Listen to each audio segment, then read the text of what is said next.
You have power to choose prime minister, প্রধানমন্ত্রী জনাব তারেক রহমান।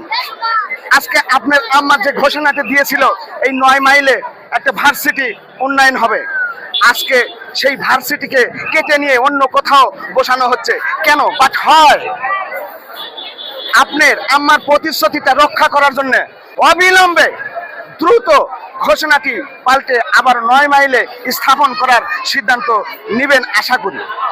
কারণ আজকে ছাত্র ছাত্রীর অভিভাবক সহ অল এভরিথিং এখানে ম্যান এসেছে। যতক্ষণ পর্যন্ত আপনি এই ঘোষণা না দিবেন ততক্ষণ পর্যন্ত প্রয়োজনে এই সমস্ত ব্যক্তি অনশন করবে। তাই বলতে চাই, অতি দ্রুত আপনি এই ভার্সিটিটা উন্নয়ন প্রকল্পের এই 9 মাইলে যেন স্থাপন হয় সেটাকে করার জন্য অনুরোধ রাখছি। যতক্ষণ পর্যন্ত আপনারা এই বগুড়াতে ঘোষণা না দিবেন ততক্ষণ পর্যন্ত এই সমস্ত ব্যক্তি অনশন করবে এখানে।